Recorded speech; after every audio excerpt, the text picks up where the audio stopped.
I'm happy to say that my colleague Zaragoza is here. For those of you who are actually watching the recording, you'll see Zaragoza smiling at me, which is very nice.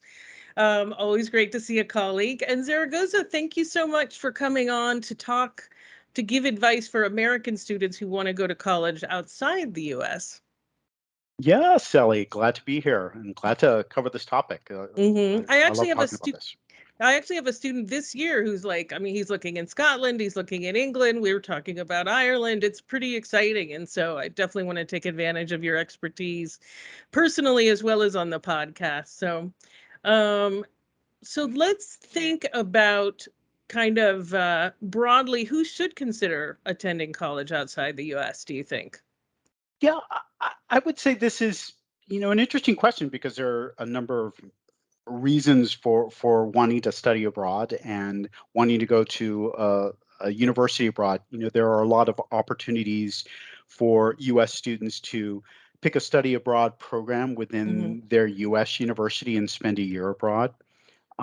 But I think, for those students who might want to spend more time, Hmm. more than just a year, uh, this is an opportunity for them to, really immerse themselves in a, 3, 4 year experience. And so I would say, for those students who, can't get enough of it, who want more than just, a semester abroad or a year abroad, this might be their opportunity. I think there are other reasons, besides just wanting to study abroad. There are, I think, some differences between US universities and international universities when it comes to focusing in on one's major or one's course of Hmm. study. When you think about US universities, your major is going to comprise 2 to 3 years of your 4 years of study. And then the other year or two is going to be spent taking core requirements or distribution requirements. And I Hmm. think, that's pretty different from a lot of universities abroad where you immerse yourself in your course of study. So if you wanted to study biology, that's what you're studying rather than taking English classes and world language class and a lot of those other core requirements. Hmm. You are essentially, able to immerse yourself within a particular topic. And I think that might be appealing for some US students to be able to do that. Um, uh, yeah, so I think those are, some really great reasons. It could Hmm. also be that a student wants to learn another language and um, 1 year abroad might not quite do it for some, and they might Hmm. want a few more years immersing themselves in a language. Hmm. Yeah, I think that it's good to think about the additional challenges too. Like I think for some students, doing a focus 3 years is really attractive, but there are some. I feel like international universities don't sort of take care of their students in the same way that American students do, for example. What's your take on that? It could be a little bit different. I did a year abroad at an international university, and my American experience, my U.S. experience, was much different than Hmm. what I had seen. I think, with my American experience, it was a heck of a lot more of a residential experience, and Hmm. people lived on campus. You not just went to classes with people, you lived with them, and there was that residential component. And I didn't necessarily find that at Hmm. my um, uh, uh, abroad campus. It was still a wonderful experience. It was just different. And I think Hmm. some students might encounter that. I think, um, there is, at least with a lot of US schools, that residential component that you might not necessarily always find. That's not to say that you're not going to find it abroad, Hmm. but it's not necessarily going to be common throughout the world, so to say. Yeah. Yeah. Even American schools abroad. I remember talking to an admission officer from the American School of Paris, and he said, Hmm. the students need to be more independent. We're very American in terms of our curriculum, but we're influenced by Paris, and you're gonna like probably be living in a tiny little student grotto. You're not gonna be in a dorm, those sorts of things. And so a lot more independence is really going to be required. And no football games, by the way. I mean, the original football, which is we call soccer. So, Exactly. So you're not necessarily going to find those uh, soft experiences that you find on an American campus in terms of like kind of that raw spirit. Again, that's not always going to be hmm the case, but I think uh, you know uh, university experience in the U.S. is quite distinctive in that regard. I'd say. hmm absolutely. So, what are some of the most common destination countries that, um, if a student is thinking about studying abroad, what might be like a good couple first places to look? There is a study that's done every year by IIE that it's called an Open Doors report that tracks where uh, U.S. students go to study abroad and where international students come to the Mhm. U.S. And the three top places that it's tracking for U.S. students to study abroad are the U.K., not surprisingly, because they speak English there, right? Mhm. Italy and Spain. Those were Oh. all three tied. Now, I believe this is mostly tracking those American universities that have study abroad programs. So I'm Mhm. not sure there's a report out there that tracks where Americans go or U.S. students go, Mhm. specific international universities, so to speak.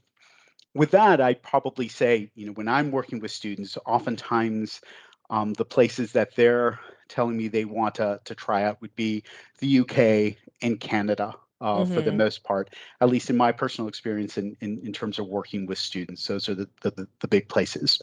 Yeah, And yeah. and I've had a lot of students, looking at Toronto, McGill, UBC, Oxford, St. Andrews, Imperial. Those seem to be kind of the big ones that I've seen a lot of my students um, Mhm. try out.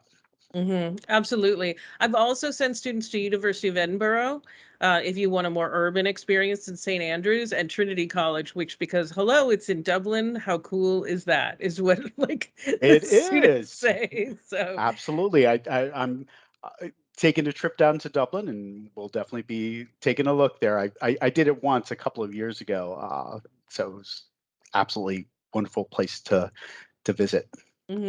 all right, great. So, what are some differences between I mean, we talked about this a little bit earlier when I was talking with Lauren, but like, what should American students be aware of if they are looking at these overseas schools? Like, either in terms of the application itself, in terms of their experience when we get there. We already touched on the sense of community that can be different, but Mhm. anything else? Yeah, I would say, with the admissions process, there are going to be some differences. Some places give conditional offers rather than Mhm. outright admission offers. Mhm. Oftentimes, they might want to see how a student does in terms of their testing on AP exams before they finalize that admissions decision. So that's something that you might expect to see. There could be, as I said, in terms of differences. Um, uh, when one is thinking about immersing themselves within their course of study. You're not going to see probably as many core requirements or distribution requirements Mhm. abroad than that you would see here in the US. Oftentimes, that's because a lot of those core requirements get taken care of on the secondary level rather than the Mhm. tertiary level Mhm. in a lot of places. And so be expected to really know what it is that you want to study before getting to a college or university. I think here in the US, um, there's that expectation that you can decide when you get to college what it is that you want to study, and there's room to change your major because oftentimes your first year is spent taking those core requirements, which are going to get applied to any major. When you're Mhm. going abroad, you probably should know what it is that you want to study and be expected that if you change your major, that could add time to your Mhm. your stay there. Mhm. And I would also say that seasons, let's think about southern hemisphere versus northern hemisphere. The scheduling could be a little bit different. Mhm. It's not always going to be the same. Australia has Yeah. a different calendar than we do. I would say that there are also going to be um, differences in terms of your expected stay. There's some places where you're getting your degree in 3 years rather than 4 years. That's Mm-hmm. always a possibility. And then there's language. There are certainly going to be certain places where the language of instruction is going to be in another language, not necessarily in English. Mm-hmm. Yeah. Yeah. Yeah, very important to be ready for that. On the other hand, what an experience. You're going to come out of there completely fluent. So, Absolutely. yeah. Absolutely. Um, but it is, something that students should also consider is that there are a lot of international universities where instruction is in English. Okay, Right. and so if a student doesn't necessarily have those absolute strengths in a world language, I'd encourage them to consider those international universities where instruction happens to be in English. And it doesn't necessarily have to be in an English speaking country. So, for instance, Maastricht University in the Mm-hmm. Netherlands, or John Cabot in Rome, or Stockholm University, National University of Singapore, University of Hong Kong, um, a technical university in Munich. So all of these places are going to be offering instruction in English, Mm-hmm. even though they might not necessarily be American universities. And then there are going to be some of those American universities, like you talked about earlier, where obviously instruction would be in English, like American University in Paris or in Dubai or Bulgaria. Mm-hmm. Mm-hmm.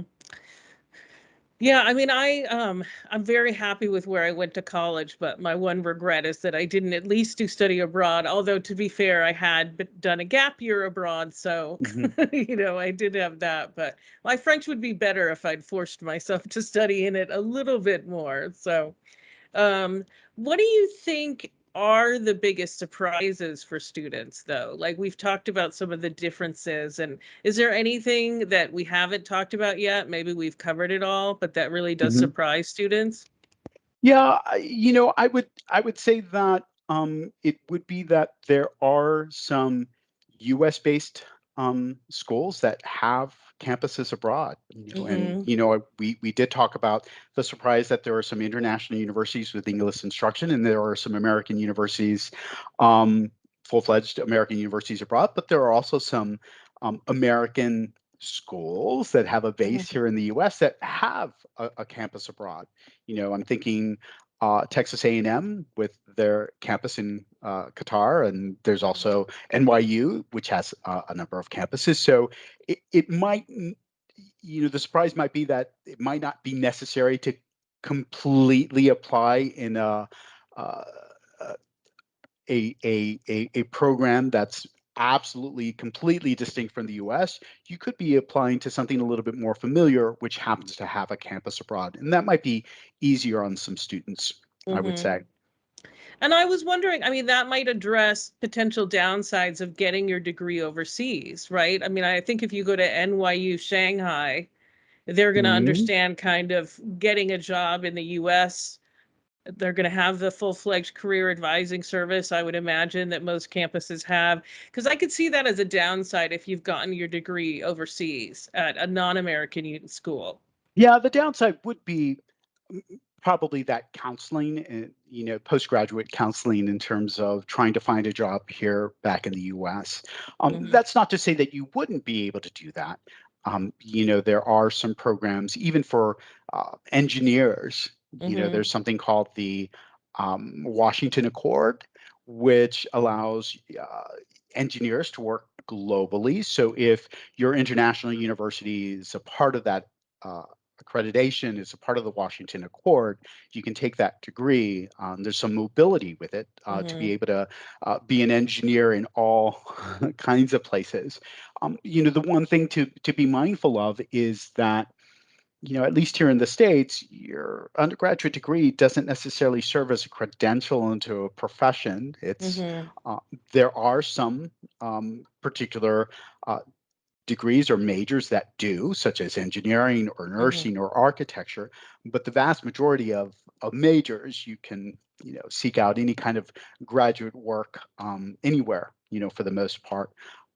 But engineering, that's always, for a lot of math and science students, that's probably going to be the biggest downside, is that they are worried, hey, will this transfer over? Will I get accredited as Mhm. or get credentialed as an engineer?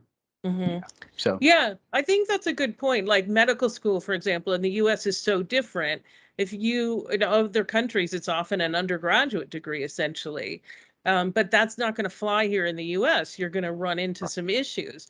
Or And law. even, yeah, yeah, exactly. So you need to look really carefully depending on the profession.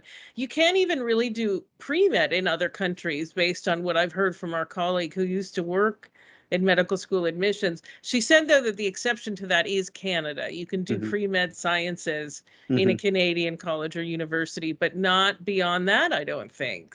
Well, So, if you think about it, even here in the US, oftentimes medical schools are looking at some of those pre-med requirements. And as we said, when you're mhm, studying abroad, you don't have the core. Oftentimes you're studying a particular course of study rather than mhm, a broad set of classes to begin with. And so if your medical school wants to see physics and chemistry mhm, and, upper level math, and all you're studying is biology, well, that's mhm, probably not going to fly, considering that that's something that they do want to see, and mhm, you're able to do that here in the US. You might not necessarily be able to do that abroad. mhm. And I just want to say, by the way, that I'm not arguing that our system is better. And I think there are systems where I'm like, that would probably work better than what we do, but this is simply what it is here in the US Yeah, versus I overseas. agree with you, Sally. I look at all of the options, and as an adult, and think back, oh, I wish I could have done that, or I wish I could have done that one and that one and that one. You only get one Yeah, one life, right? But I'm pretty sure within the multiverse, I'm attending quite a number of these universities. I see exactly. myself, there is a Saragossa out there in the multiverse attending the University of Salamanca. I'm absolutely positive of that. Yeah, that sounds like a very good idea. So, all right. Well, I think that wraps it up. Thank you so much, Zaragoza. You're welcome, Sally. My absolute pleasure. All right, everyone. We'll be back in just a couple minutes to talk to Robin Stewart about funding all of this education overseas.